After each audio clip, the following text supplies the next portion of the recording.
एक बार आचार्य प्रशांत जी से किसी ने प्रश्न पूछा। वो प्रश्न ये था कि मनोवैज्ञानिक बताते हैं कि सेक्स का अभाव मानसिक अशांति का कारण बनता है। क्या सेक्स का कोई विकल्प नहीं है जिससे व्यक्ति शांत रहे?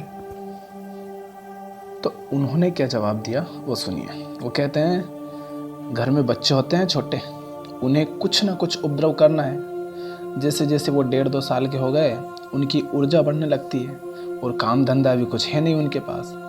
स्कूल में भी अभी प्रवेश मिला नहीं है। तो जो 2 साल वाले होते हैं ये बड़े ख़तरनाक हो जाते हैं, क्योंकि ये चलते भी हैं, ये बोलते भी हैं। ये पालना झूलने वाले नहीं हैं, ये पालने में नहीं पले। अब ये पालने में नहीं पड़े हैं, ये चलते हैं, ये बोलते हैं और जिम्मेदारी इन पर कुछ है नहीं। तो ये तोड़ फोड़ मचाएंगे, ये करेंगे, वो करेंगे। जो ही चीज़ मिलेगी ये उसी चीज़ को पकड़ना चाहेंगे। अभी यहाँ पर कोई 2 साल का बच्ची हो और उसको यहाँ पर छोड़ दो, तो उसने अब तक सब कुछ आजमा लिया होता। कभी ये पकड़ लिया होता, कभी वो पकड़ लिया होता, कभी इसको चख लिया होता। कैमरे में जहाँ जहाँ बटन दबाए जा सकते थे दबा दिया होता। हाँ, आचार्य जी के बाल खींच लिए होते, दाढ़ी बांध दी होती, सब कर डाला होता। तो एक काम और करते हैं ये 2 साल के बच्चे, जानते हो क्या?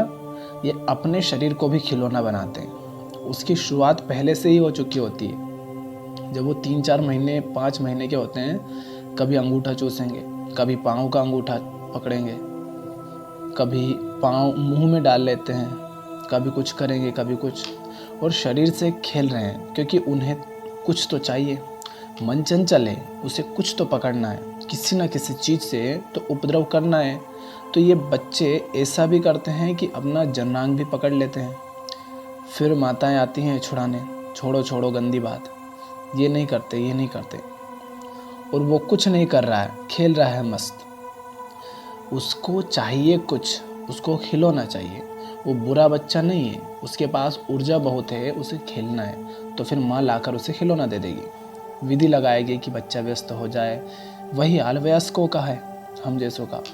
वो 2 साल का बच्चा कहीं ख़त्म थोड़ी हो जाता है। वो 2 साल का बच्चा लगातार हमारे भीतर बना रहता है।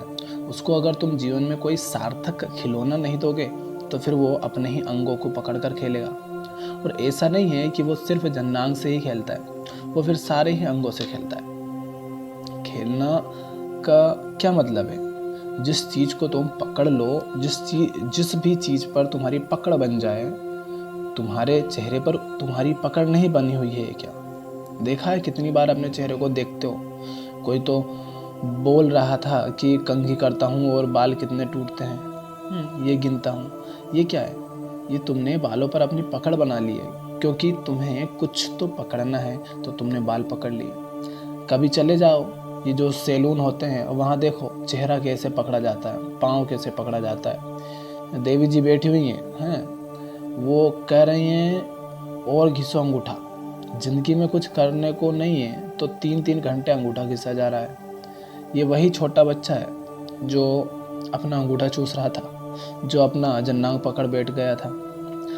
आईने के सामने घंटे घंटे भर देखा जा रहा है कि टाई बिल्कुल नपी तुली है कि नहीं। अभी तो नोट उतनी मर्दाना नहीं लग रही जितनी लगनी चाहिए, तो नोट दोबारा बांधेंगे। दोबारा बांधी तो लंबाई कम हो गई, अब दोबारा बांधेंगे। ये क्या कर रहा है?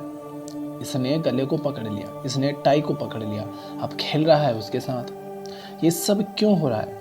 तुम्हारी फ्लाइट छूट रही हो, तुम टाई पर इतना ध्यान लगाओगे? तुम्हारे पास कुछ करने को नहीं है, तुम टाई से खेल रहे हो। बात समझ में आ रही है? तो ये सब उपद्रव जिनकी बात की, ये कुछ खास नहीं है। हम शरीर के हर हिस्से के साथ खेलते हैं। ऐसा नहीं है कि हम सिर्फ योनांग को ही पकड़े हैं। कान छिदवा रहे हो, ये क्या कर रहे हो? बाह पर टैटू बनवा रहे हो, ये क्या कर रहे हो? बोलो। भौहें नुचवा रहे हो, ये क्या कर रहे हो? पाँव के बाल छीले जा रहे हो, ये क्या कर रहे हो? पाँव के बाल कोई छीले तो उसको तो तुम बुरा मानते नहीं। कोई अपना जन्नांग पकड़े वो गंदा आदमी है। जो पाँव छिलवाए वो गंदा आदमी नहीं, उसकी भी तो सारी आसक्ति शरीर से है ना। ये जो दाढ़ी छीली जाती है रोज, ये क्या है? साफ सफाई है ना। तो ये शरीर से आसक्ति नहीं है क्या कि रोज दाढ़ी छील रहे हो, पर इन बातों को हमारी सामाजिक नैतिकता बुरा मानती ही नहीं है। ये बातें ठीक है, कोई अपने होंठ खिस रहा है लाली से, बिल्कुल कोई दिक्कत ही नहीं है, कोई दिक्कत नहीं है। पर कोई आना योनांग घिसना शुरू कर दे तो तुम कहोगे बड़ा बुरा काम किया, हस्तमैथुन कर रहा है। आसक्ति सब एक है। देह में तुम नाक से चिपक जाओ कि पेट से चिपक जाओ कि अंगूठे से चिपक जाओ कि जांघ से चिपक जाओ कि योनांग से चिपक जाओ कि बालों से चिपक जाओ, सब एक है और सब की मूल वजह भी एक है। उस मूल वजह का नाम है फुर्सत। उनको अपने से श्रेष्ठ मत मान लेना जो योनांग की अपेक्षा बालों से चिपके रहते हैं। चिपके तो वो भी शरीर से ही है ना। और जब लगोगे तुम किसी महत्व आयोजन में तो तुम्हारे पास वक्त नहीं बचेगा कि तुम शरीर से चिपके रहो। ये सब व्याधियां अतिरिक्त फुर्सत के कारण है। जैसे ही जीने के लिए कोई अनुकूल कारण मिलेगा वैसे ही व्यर्थ की चीज़ों पर ध्यान देना, समय देना छोड़ दोगे। तुमने कहा ना, ऊर्जा का ऊर्ध्वगमन यही होता है। ऊर्ध्व माने जो ऊपर की तरफ है। कोई ऊपर की तरफ वाला काम करो तो नीचे वाली आफतें अपने आप बंद हो जाएंगी। कोई ऊपर वाला काम करो और नीचे की आफतों पर जितना ध्यान दोगे वो बनी ही रहेंगी। ध्यान देने से वो कम नहीं हो जाने वाली। अब किसी को लगता है कि इसका शरीर पर या मन पर कोई साइड इफेक्ट आता होगा, दुष्प्रभाव पड़ता होगा। तो तुम्हें अभी यही व्यक्तिगत चिंता सता रही है कि मेरे शरीर पर क्या साइड इफेक्ट आ जाएगा और मन पर क्या आ जाएगा।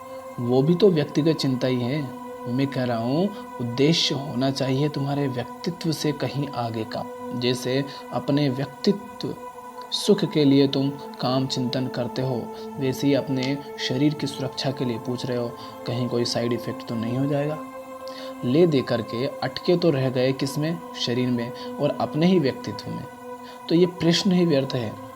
मेरे व्यक्तित्व पर कहीं कोई व्यक्तिगत कुप्रभाव तो नहीं पड़ेगा, ये प्रश्न ही व्यर्थ है। व्यक्तिगत सुप्रभाव भी बुरा है तो व्यक्तिगत कुप्रभाव की क्या बात करूं। जब तक तुम व्यक्तिगत में ही फंसे हुए हो तब तक ये सब चलता रहेगा। इन चीज़ों का कोई समाधान नहीं होता कि मन में वासना के ख्याल बहुत आते हैं, रात में स्वप्न दोष हो जाता है, इनका कोई समाधान नहीं होता। इनसे बस आगे बढ़ जाया होता है कि ये छोटी बातें हैं, हम इनसे आगे बढ़ गए।